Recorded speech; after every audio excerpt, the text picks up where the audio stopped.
Há 150 milhões de anos, começaram os períodos primitivos da vida terrestre e da história do mundo. Em geral, a vida não foi bem, mas foi melhor do que durante o fechamento extenuante e hostil da Era de Vida Marinha.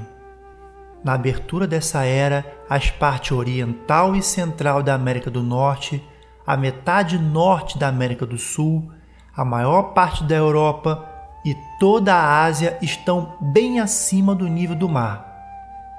A América do Norte, pela primeira vez, encontra-se isolada geograficamente, mas não por muito tempo, pois a ponte de terra do Estreito de Bering emerge de novo, logo em seguida ligando o continente com a Ásia.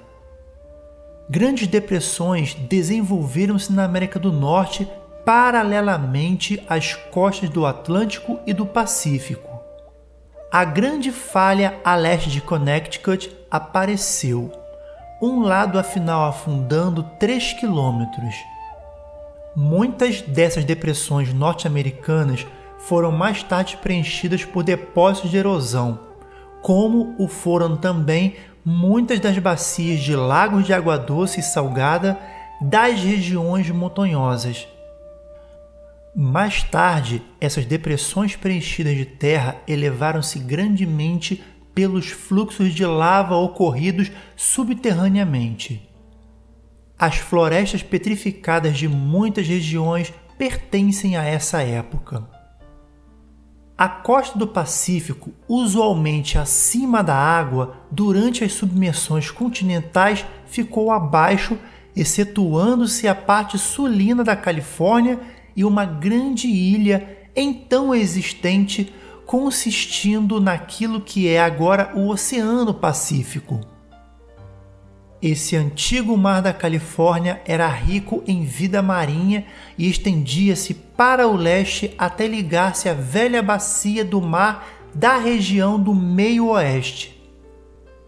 Há 140 milhões de anos, subitamente e com apenas o indício dos 2 ancestrais pré-répteis que se desenvolveram na África durante a época precedente, os répteis apareceram na sua forma plenamente evoluída. Eles desenvolveram-se rapidamente, logo gerando crocodilos, répteis escamados e, finalmente, tanto as serpentes do mar como os répteis voadores. Os seus ancestrais de transição logo desapareceram. Esses dinossauros répteis que evoluíram rapidamente logo se tornaram os monarcas da sua idade. Eles eram ovíparos e distinguiam-se de todos os animais por causa dos seus pequenos cérebros que, pesando menos de meio quilo, controlavam corpos que chegaram mais tarde a pesar 40 toneladas. Contudo, os répteis anteriores eram menores, carnívoros e caminhavam como os cangurus nas suas pernas traseiras. Tinham os ossos ocos das aves e subsequentemente desenvolveram apenas 3 dedos nos pés traseiros, e muitas das suas pegadas fósseis foram confundidas com as dos pássaros gigantes. Mais tarde, os dinossauros herbívoros evoluíram. Eles andavam sobre todas as 4 pernas e uma ramificação desse grupo desenvolveu uma couraça protetora. Vários milhões de anos mais tarde, os primeiros mamíferos apareceram. Não eram placentários e demonstraram uma ligeira falha. Nenhum sobreviveu. Esse foi um esforço experimental para melhorar os tipos mamíferos, mas não teve êxito em Urântia. A vida marinha desse período era escassa, mas melhorou rapidamente com a nova invasão do mar, que novamente fez surgir longas linhas costeiras de águas rasas. E porque havia mais águas rasas circundando a Europa e a Ásia, as camadas mais ricas de fósseis podem ser encontradas nesses continentes. Hoje, ao estudardes a vida dessa idade, deveis examinar as regiões do Himalaia, Sibéria e Mediterrâneo, bem como da Índia e ilhas da bacia do Pacífico Sul. Um traço importante da vida marinha foi a presença de multidões de belas amonites, cujos remanescentes fósseis são encontrados por todo o mundo. Há 130 milhões de anos, os mares haviam mudado pouquíssimo. A Sibéria e a América do Norte estavam conectadas pela ponte de terra do Estreito de Bering. Uma vida marinha rica e única apareceu na costa californiana do Pacífico, onde mais de 1000 espécies de amonites desenvolveram-se dos tipos mais elevados de cefalópodes.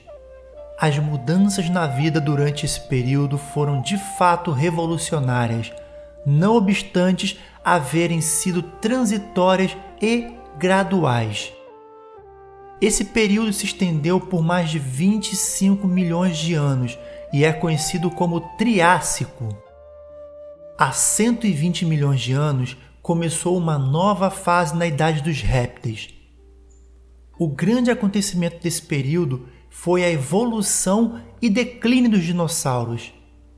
A vida animal terrestre alcançou seu maior desenvolvimento em tamanho e havia virtualmente perecido na face da Terra ao fim dessa idade. Os dinossauros evoluíram em todos os tamanhos, de uma espécie de menos de 70 centímetros de comprimento até os imensos dinossauros não carnívoros de 22 metros de comprimento que, desde então, jamais foram igualados em porte por nenhuma outra criatura viva. O maior dos dinossauros originou-se na parte oeste da América do Norte.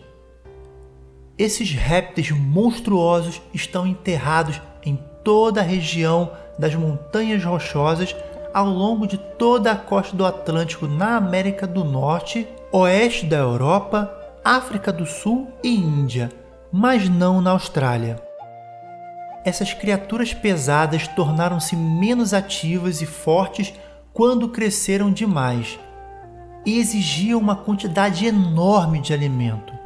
E a terra estava tão infestada por eles que literalmente morreram de fome e tornaram-se extintos. Faltava-lhes inteligência para enfrentar a situação. Nessa época, a maior parte do leste da América do Norte, que desde muito se havia elevado, nivelou-se escoando para dentro do Oceano Atlântico, de modo que a costa estendeu-se por várias centenas de quilômetros mais do que hoje. A parte oeste do continente ainda estava elevada, mas mesmo essas regiões foram mais tarde invadidas, tanto pelo Mar do Norte quanto pelo Oceano Pacífico, que se estendeu para o leste até a região das Montanhas Negras de Dakota. Essa foi uma idade de água doce, caracterizada por muitos lagos interiores, como é mostrado pelos abundantes fósseis de água doce dos leitos chamados de Morrison, no Colorado, Montana e Wyoming. A espessura desses depósitos combinados de água doce e salgada varia entre 600 e 1.500 metros, mas pouquíssimo calcário está presente nessas camadas. O mesmo mar polar que se estendeu até tão distante da América do Norte, de igual modo, cobriu toda a América do Sul, excetuando-se as montanhas andinas que surgiram em seguida. A maior parte da China, bem como da Rússia, foi inundada, mas a maior invasão de água entre todas se deu na Europa. Foi durante essa submersão que se depositou a admirável pedra litográfica da Alemanha do Sul, aqueles estratos em que os fósseis, entre os quais as asas mais delicadas dos insetos de outrora, ficaram preservados como se fossem de ontem. A flora dessa idade foi muito como a da era precedente. Os fetos perduraram, enquanto as coníferas e pinheiros tornaram-se mais e mais como as variedades dos dias atuais. algum carvão ainda estava sendo formado nas margens do norte do Mediterrâneo. O retorno dos mares melhorou o clima. Os corais espalharam-se pelas águas europeias, atestando que o clima era ainda suave e regular, mas eles nunca mais apareceram nos mares polares, os quais lentamente se resfriavam. A vida marinha dessa época aperfeiçoou-se e desenvolveu-se bastante, especialmente nas águas europeias. Tanto os corais quanto os crinoides temporariamente apareceram em maiores quantidades do que as até então existentes. Enquanto os amonitas dominaram a vida invertebrada dos oceanos, o seu tamanho médio era de 7 a 10 centímetros, embora uma espécie tenha atingido o diâmetro de 2 metros. As esponjas estavam em toda a parte, e não apenas as lulas, mas também as ostras continuaram a evoluir.